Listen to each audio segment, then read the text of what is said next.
Keluarga saya semua tukar masak. Ayah saya masa dia kecil, adik-beradik ramai, 11 adik-beradik. Dan keluarga mereka menyara hidup dengan meniaga mi goreng di sebuah gerai yang berbasikal. Ayah saya yang tolak basikal tersebut panaskan kuali, goreng mi goreng mamak sampai semua orang cari dia. Dan ayah saya pernah kata, dia panggil saya Paji. Paji, tengok cara bapak potong cili. Bapak tutup mata, bapak potong top top top top top top top top top top. Begitu laju. Dan terngiang-ngiang di telinga saya, bapak saya cakap, satu hari nanti Paji pun akan potong macam bapak. Tak saya sangka DNA saya, darah dan daging saya daripada keluarga baker, pembuat kuih Melayu, penjual mi goreng, akhirnya menjadi kehidupan saya sendiri. Benda yang saya paling tak nak, benda yang saya paling benci, benda yang saya paling elak, kini menjadi punca rezeki saya.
Memang ada keistimewaan pada Datuk Fazli. Selalu kita boleh nampaklah gaya chef tu macam mana, dia punya style dia, cita rasa dia, jiwa dia tu memang ada kat situ. Walaupun dia penyanyi, jadi kita ini satu yang baguslah, satu keunikan yang Datuk ada. Sebab Datuk penyanyi, Datuk juga sebagai motivasi sebagainya. Mungkin Datuk boleh gabungkan dunia kuliner ni dengan dunia yang Datuk yang ada sekarang. Mungkin itu akan lebih menyelah lagi kepada mata di luar lah. Dia memang ada satu kaliber di situlah. Dia punya inovasi dan sebagainya. Datuk ni memang menyelah lah. Tapi mungkin sebab orang kata belian tu kan, bila kita jumpa tu dia memang hitam, kotor, tak ada harga. Tapi kalau kita ambil, dipotong, dicuci, dah bersih, dipotong yang elok, orang kata hanya Johari yang mengenal mak nikam.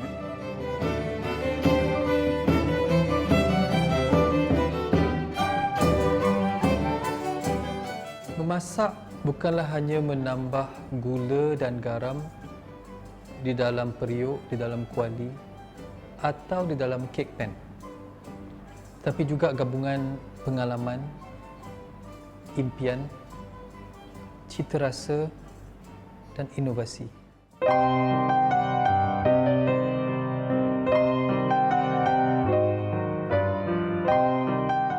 Selepas memenangi sebuah pertandingan masakan, ibu saya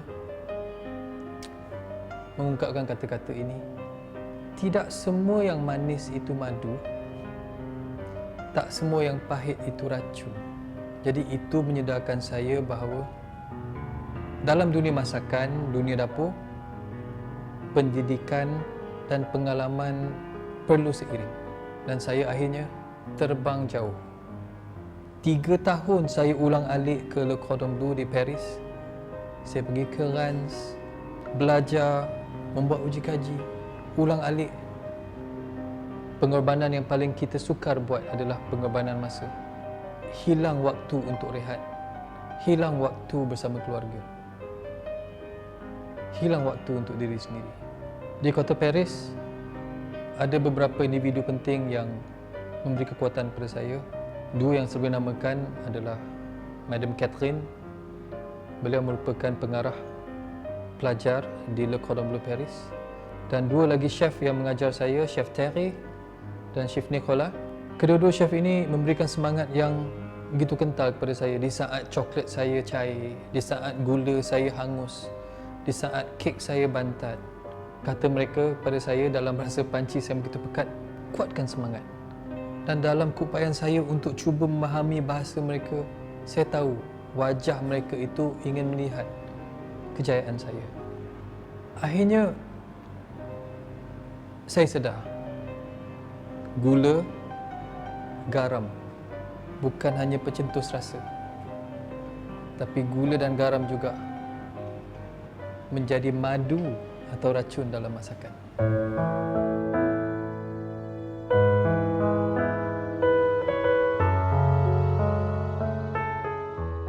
Bila saya nak exam, saya tak berani call bapak saya.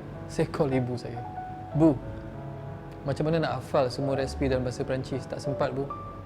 Ibu saya kata, ingat, kau dapat peluang untuk belajar. Jangan abaikan. Dan hari exam, saya call bapak saya. Pak, Pakcik dah boleh potong cili. Bapak saya tanya, siapa lagi laju? Saya kata, satu hari nanti, saya akan lawan. Tapi hari itu tak sampai.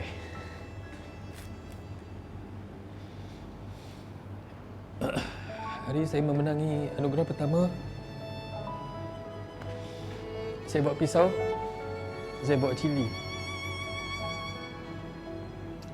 Saya potong cili di pusat raya saya.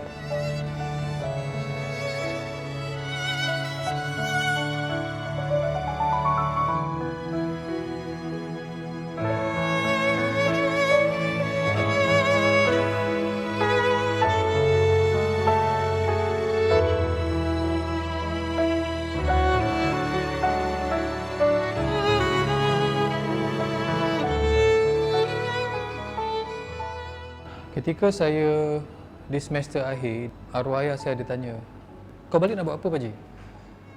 Saya kata, meniaga makanan. Makanan apa? Saya kata, kemungkinan kek dan macaron, bermuda pastry. Tanpa saya tahu, ayah saya telah membuat renovation di salah sebuah bangunan yang asalnya menjadi tempat pejabat beliau. Ruang pejabat dia dah jadi mini restoran. Dan masih ada gambar saya mendukung anak saya yang kedua tu. Bapak saya tulis di papan putih, selamat beroperasi Ji. Saya tergamam. Apa ni, Pak? Sekarang kau dah bergelar tukang masak. Kenalah bagi orang lain makan. Kenalah lepas ni kita lawan siapa potong cili lagi laju. Tanpa saya sedar, lahirlah Suka-Suka Bistro. Kerana impian saya pada awalnya untuk meniaga di rumah. Tapi ayah saya siapkan tempat tu saya meniaga. Dan ketika Suka-Suka Bistro tu lahir, saya jujur saya cakap, saya masih tak nampak masa depan saya dalam bidang masakan.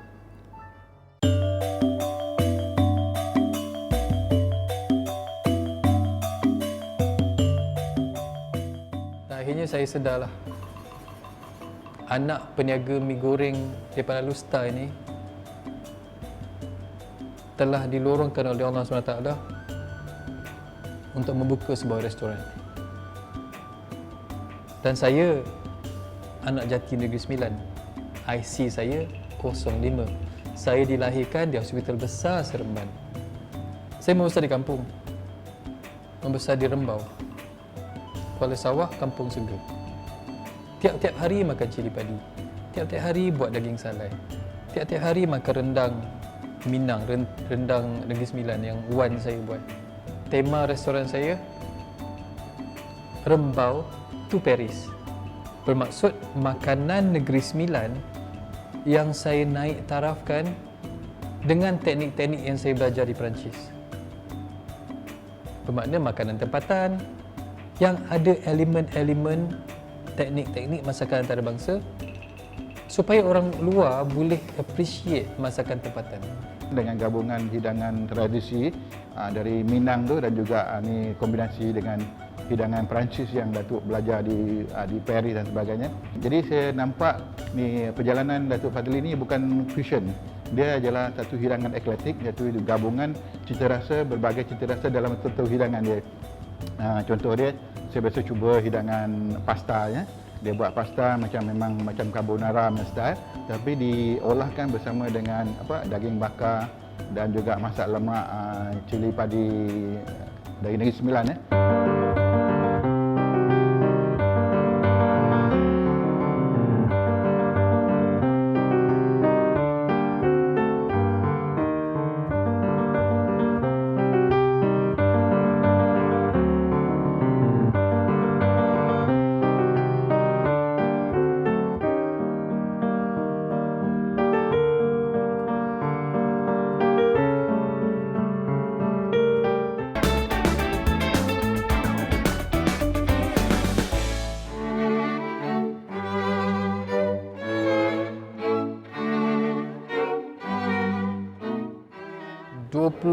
Satu tahun yang dulu, orang kenal saya sebagai Abang Asmara. Lagu Asmara ini meletup-letup di corong radio. Ke mana-mana saya pergi, lagu itu yang saya nyanyikan. Namun, apabila saya menghasilkan Suska Bistro, dua benda saya buat. Saya gabungkan masakan tempatan dan elemen Perancis. Saya gabungkan nyanyian dan masakan. Apabila saya hasilkan pasta daging sari lemak cili api, semua orang kata ia sesuatu yang huduh, yang buruk. Tapi itulah yang membawa saya ke mata dunia.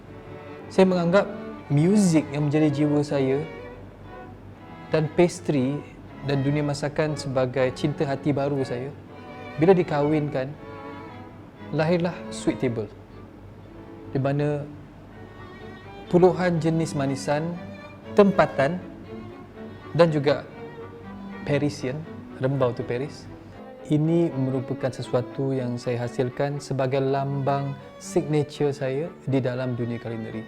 Dan Sweet Table gabungan antara intuisi saya, cita rasa saya yang sentiasa mengagungkan cita rasa tempatan. Maka perkahwinan antara gadis rembau dengan jejaka Paris berlaku di dalam Sweet Table. Sentiasa ada manisan tempatan, sentiasa ada manisan daripada Paris. Dan Sweet Table ini adalah penceritaan sejarah hidup saya daripada anak kampung di Rembau sehingga menjadi seorang chef yang dinobatkan di negara Perancis. Namun kelebihan ini yang saya tampilkan di Sweet Table kerana yang lebih penting yang mereka tak nampak adalah Sweet Table adalah penceritaan cinta saya kepada sebuah institusi kekeluargaan. Apabila mereka makan ramai, menggunakan tangan, makan bersama, menggunakan meja yang dialas, menggunakan pinggan yang sebegitu besar yang dipanggil meja. Sweet Table adalah cerita manis saya untuk semua orang yang menyokong kerjaya saya sebagai tukang masak.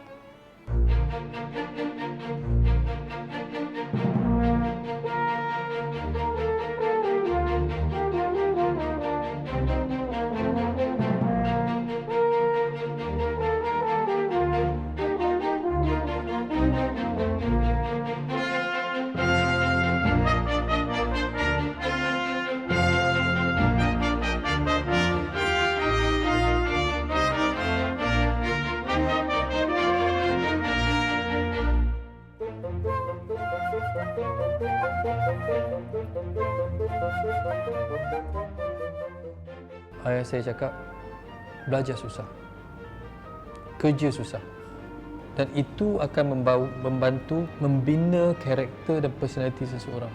Saya sambung belajar ke New Zealand. Namun belajar di New Zealand dengan duit beasiswa tersebut tak cukup. Jadi saya apply kerja. Saya apply kerja di sebuah kelompok restoran 6 bulan lebih. Saya bekerja sebagai pencuci tandas tanpa kawan-kawan saya tahu, tanpa ibu bapa saya tahu. Saya bekerja sebagai pembantu dapur dan saya masih ada buku resipi tersebut Satu hari tu chef tu jatuh sakit. Seminggu tu tanpa owner restoran tahu, saya yang masak, saya yang potong daging, saya yang siapkan masakan appetizer, dan saya sempat di dapur. Saya masak di dapur tanpa orang tahu. Bila saya graduate, saya balik sebagai juru audit dalaman. Saya meninggalkan syarikat tersebut. Saya join sebuah syarikat lain iaitu PWTC. Saya tak nak masuk ke dapur. Tapi 10 tahun lamanya di PWTC, kerja saya adalah menguruskan operasi dapur. Saya menguruskan 40 orang chef. Kami masak untuk 150,000 orang hampir setiap hari.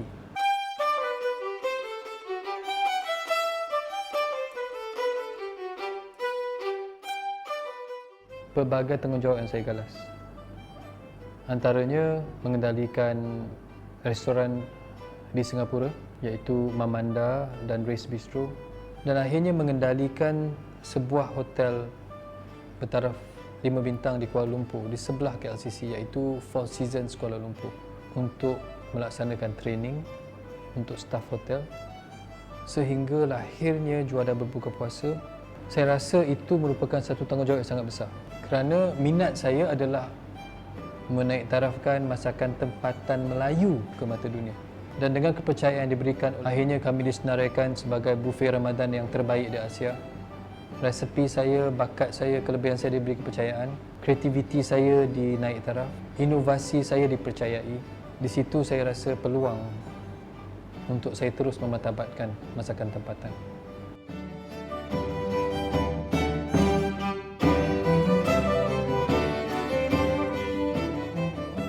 Masa bekerja, dia seorang yang amat berwibawa. Dari segi kepimpinan dia. Tapi kalau masa bekerja, Datuk amat serius. Dari segi mutu, macam mana cara hidangan itu disajikan, dekorasi.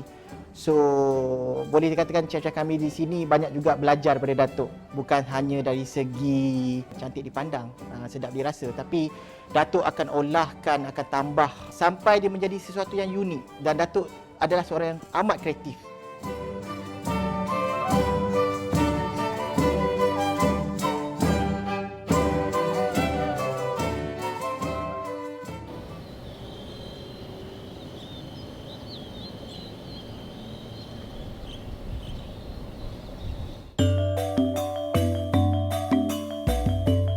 Selepas kejayaan Suka-Suka Bistro yang kami telah usahakan selama hampir 9 tahun, kita memenangi pelbagai anugerah tempatan antarabangsa. Kalau Suka-Suka Bistro temanya Rembau to Paris, mengapa tidak saya lahirkan jenama baru juga? Saya anak Minang, keturunan daripada Padang, Indonesia. Saya nak lahirkan sesuatu yang saya boleh banggakan sebagai masakan tradisi. Saya tahu budaya atau bangsa kapau itu wujud di Indonesia. Maka jenama Minang Kapau saya lahirkan di Bukit Damansara. Di mana elemen masakan Negeri Sembilan, daging salai, ayam salai, cendawan kukuh. Namun masakan kapau seperti ayam rendang yang ada ubi kayu, tunjang, dan masakan-masakan elemen Padang ataupun kapau itu ada sekali. Selepas Suka-Suka Bistro, saya ada Minang Kapau.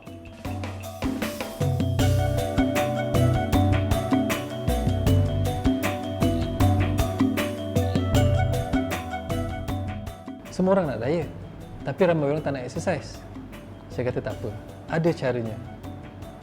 Kita boleh makan dengan sihat, makan dengan betul supaya badan itu kekal sihat. Maka saya tetap orang Negeri Sembilan. Jadi perkataan selero bahasa Negeri Sembilan dan bahasa Minang, Kito bahasa Negeri Sembilan iaitu saya, kita, tapi dalam bahasa dietnya KETO, saya kahwinkan selero Kito. Jenama baru saya selepas Suka-Suka Bistro, selepas Minang Kapau, untuk melahirkan resepi-resepi tempatan bukan yang bosan tetapi yang lebih sihat, kalori lebih rendah, tanpa gula.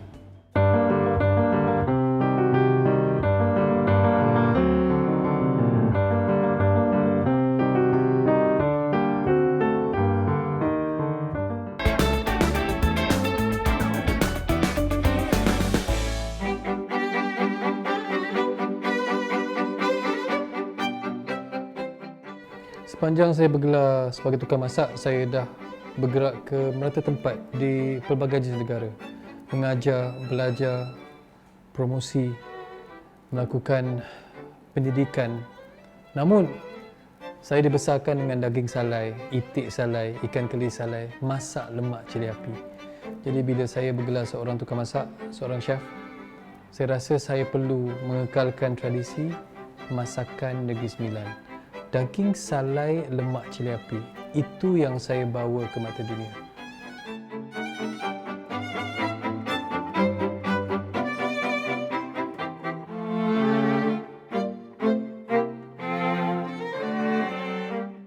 Elemen untuk memastikan bahawa daging itu kekal sebagai cerita utama. Daging tersebut kita perap bersama dengan serbuk kunyit yang berkualiti tinggi. Tidak dilupakan garam untuk menambah rasa. Namun kita perap dalam masa yang lama supaya kunyit tersebut dapat masuk di dalam daging yang sedang kita perap tanpa menghilangkan keunikan rasa wagyu beef itu sendiri. Namun apabila kita salai, apa yang saya pastikan tidak ada penggunaan minyak. Ianya disalai, dibakar dalam cara lebih moden di dalam grill ataupun griller yang panas. Sama seperti penggunaan arang, sama seperti penggunaan sabuk kelapa dalam dunia lama. Namun yang penting apabila mereka merasai wagyu salai itu, masih ada rasa salai yang saya inginkan.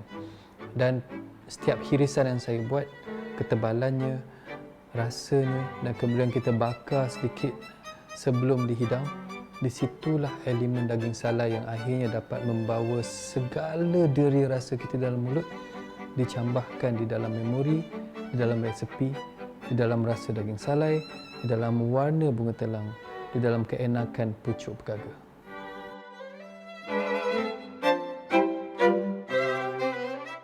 Jadi apabila saya hasilkan sebuah menu yang akhirnya memenangi anugerah di Malaysian International Gastronomy Festival, saya hasilkan wagyu beef salai bersama dengan lemak cili api krim. Kemudian saya letak foie gras, tapi saya sesuaikan dengan menu tempatan, iaitu saya hasilkan dengan elemen yang berbeza, iaitu pegaga. Krimnya saya gabung bersama dengan santan, ada gajus, ada pine nuts, dan akhirnya menjadi pesto. Namun itu pesto yang saya olah menjadi resipi saya sendiri, dan saya letakkan juga udang geragau yang telah digoreng. Dan di sebelahnya ada bunga telang yang telah saya infuse di dalam whipped potato, dan ada juga black olives sebagai mengangkat elemen-elemen yang telah saya belajar di Kota Paris. Namun pinggan yang saya tampilkan di dalam sebuah cerita adalah daging salai, lemak cili api bersama ulam-ulaman.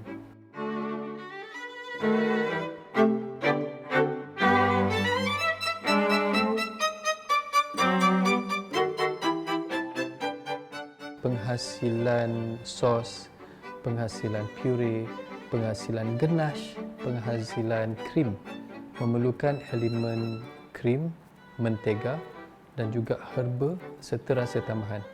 Dan saya yakin gajus, pucuk pegaga, elemen lemak cili api apabila digabungkan dengan teknik dan bahan Perancis mampu menghasilkan satu rasa yang berbeza daripada biasa.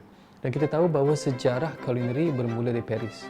Tapi ramai tak tahu bahawa sejarah Negeri Sembilan bermula daripada daging salai lemak cili api.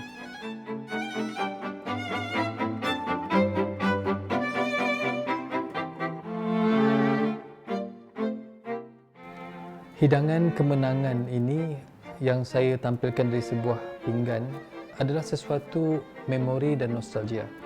Kalau mereka makan wagyu beef ataupun daging wagyu salai, mereka akan rasa keenakan daging itu cair di dalam mulut, dan mereka akan terkenang nostalgia makanan tradisi yang berasal daripada Kuala Pilah.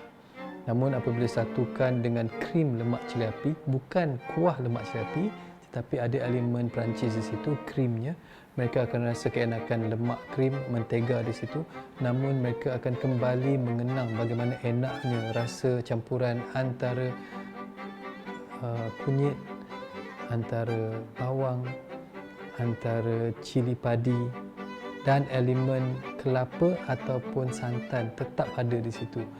Dan gabungan antara pesto cream yang telah saya hasilkan itu, yang saya panggil Asian pesto cream, yang ada pegaga di situ, akan mengimbau kenangan bahawa inilah ulam-ulaman tempatan yang akhirnya ada gabungan antara keenakan krim daripada Perancis.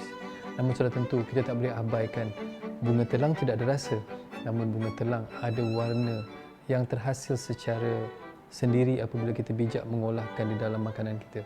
Dan elemen ketiga-tiga rasa itu sebenarnya saya nak bawa orang untuk kembali kepada zaman kanak-kanak. Mungkin neneknya pernah masak, mungkin mereka pernah makan di gerai tepi jalan. Namun tiba-tiba mereka lihat, wah, ini bukan daging sala lemak cili api. Apa yang saya lukiskan di atas pinggan adalah impian dan cita-cita saya untuk melihat masakan tempatan di mata dunia.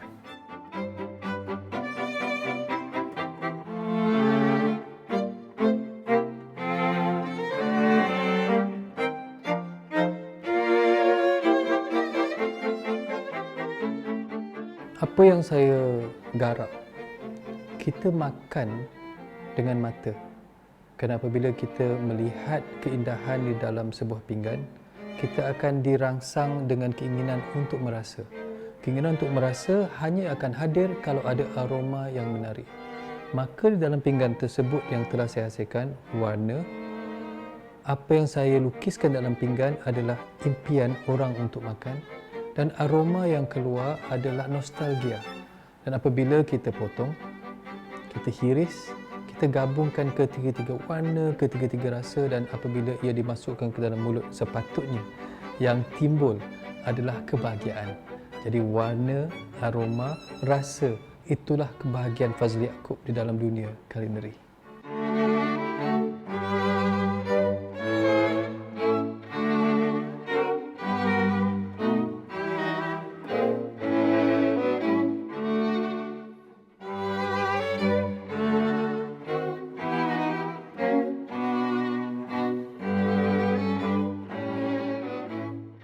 Salah satu lagi menu kemenangan saya adalah soto Padang. Namun kalau kita bayangkan soto Padang, elemennya seperti biasa. Di dalam mangkuk semuanya digabung jalinkan, kita ada nasi impit, kita ada kuah, kita ada kacang, dan kita ada kelebihan pelbagai jenis sayur yang kita nak letak. Namun apa yang saya tampilkan di dalam soto Padang versi Fazli adalah keindahan dunia kulineri Melayu, di mana kuahnya itu adalah sesuatu elemen rempah ratus yang kita hasilkan.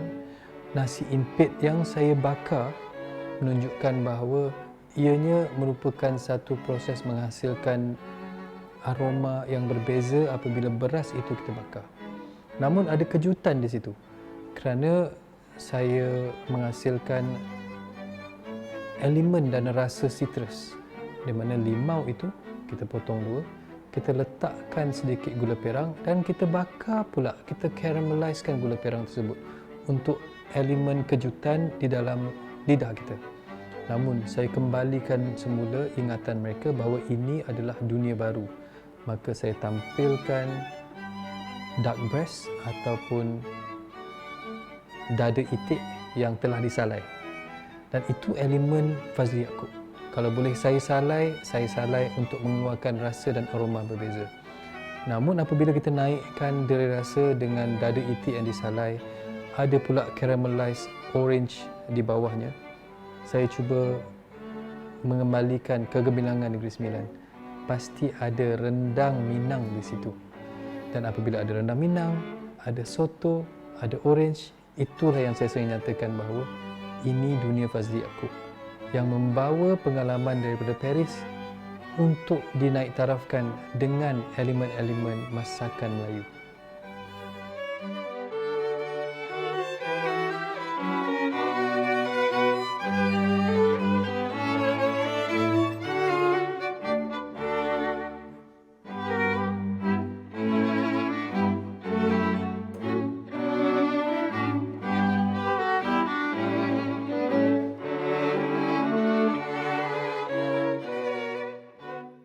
Menu seterusnya, menu kebanggaan saya.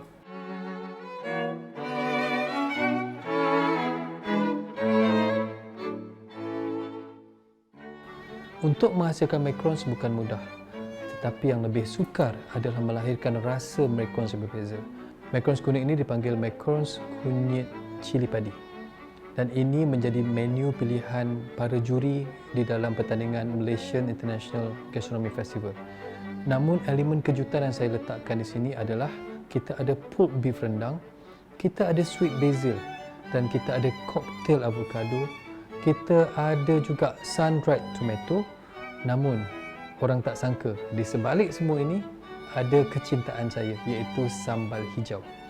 Dan sambal hijau jam ini mengawinkan semua rasa, dan apabila kita makan macarons yang sepatutnya manis, namun mereka akan teruja, mereka akan terkejut. Kerana apabila mereka makan macarons yang saya tampilkan kali ini, di kepala saya, dalam otak saya ada dapur. Dalam dapur inilah saya hasilkan segala rasa untuk meyakinkan orang bahawa kalau macarons itu manis, kita boleh pedaskan. Kalau ianya terlampau pedas, kita boleh masamkan. Kalau ianya masam, kita boleh lemakkan dengan koktail avocado. Maka lahirlah macarons rendang yang pelbagai rasa dan pengalaman. Dan ini yang saya banggakan. Apabila rendang, kita kawinkan dengan orang Perancis.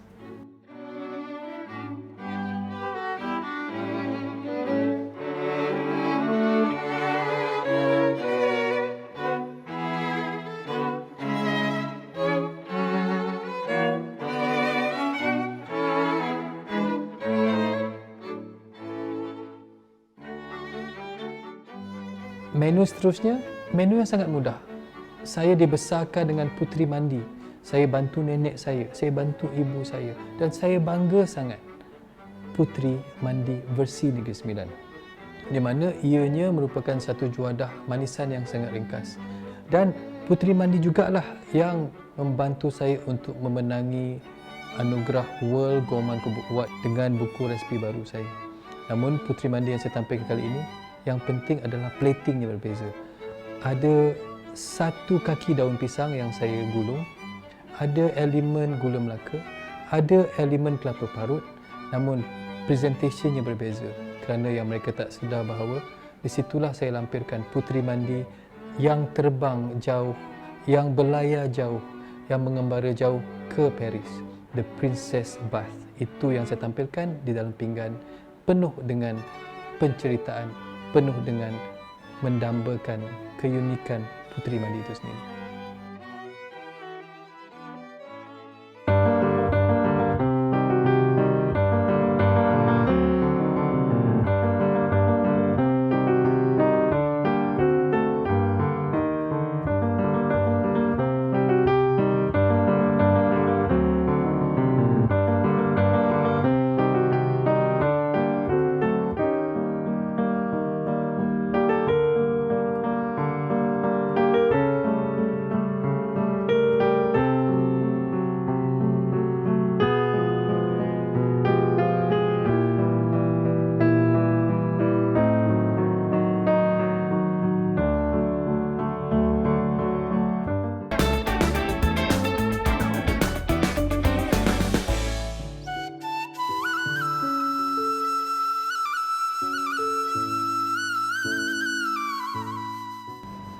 Setahun lamanya saya mendekati pengusaha sebuah restoran daun pisang.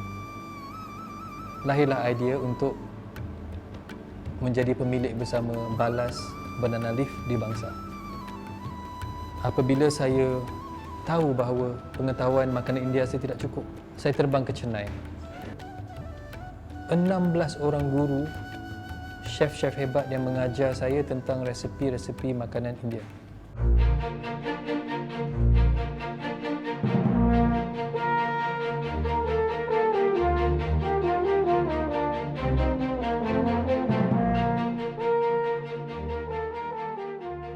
Kebanyakan resepi yang saya hasilkan adalah berdasarkan photographic memory saya. Ingatan yang saya dapat melalui apa yang saya lihat semasa kecil, tolong wan saya menyalakan dapur api yang berasaskan kayu, melihat ketika ibu saya bakar kek masak dan saya tolong basuh, melihat ketika ayah saya makan dan melontarkan apa yang dia rasa dengan makanan tersebut. Saya ingat. Bermaksud, kalau diberikan dua bahan, contohnya cili padi dengan coklat sekalipun, saya ada kemampuan untuk gabungkan kedua-duanya menghasilkan sesuatu yang luar biasa.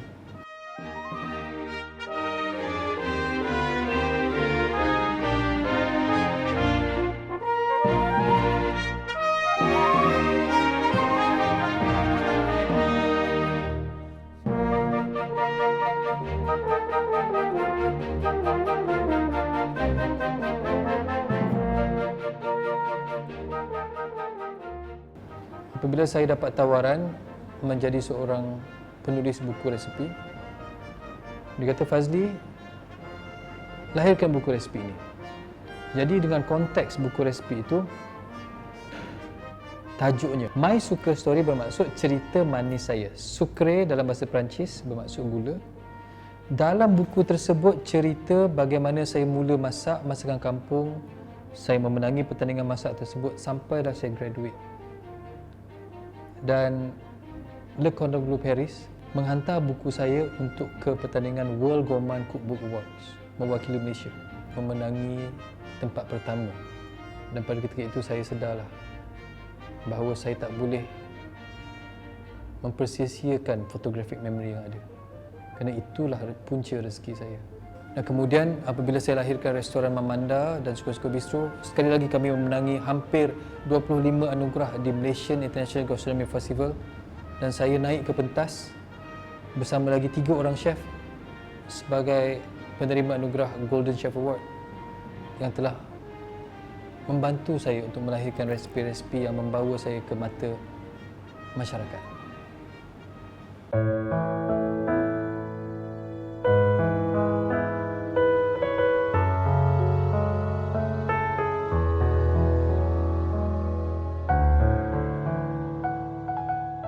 Namun sayangnya, dengan pelbagai anugerah yang saya miliki, ayah saya telah tiada. 4 tahun yang lalu, ayah saya meninggal secara tiba-tiba ketika saya sedang masak. Dalam tahun yang sama juga, pelbagai lagi anugerah saya menang. Dan saya bertanya pada diri saya sendiri, apa artinya semua anugerah ini kalau saya tak dapat kongsi dengan ayah saya? Dan kemudian di MIGF dengan 23 anugerah dan piala yang saya dapat, di atas pentas memang saya seronok. Ya, saya menang. Ya, tim kitchen saya menang.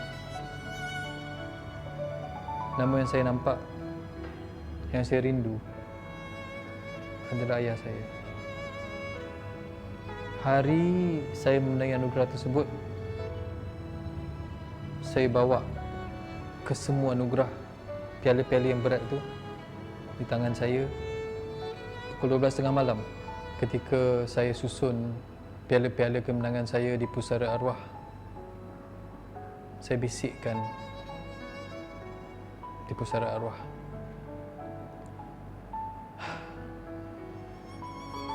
kalaulah bapa ada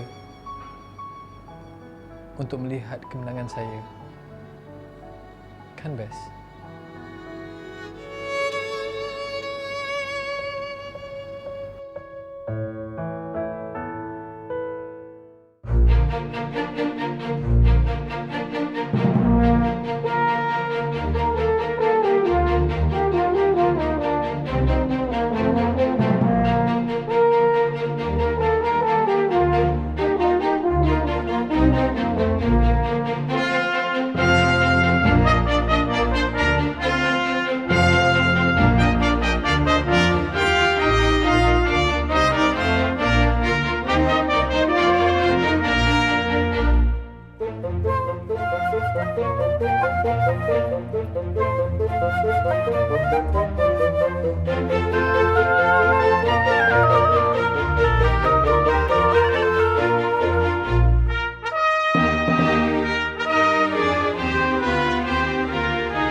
Thank you.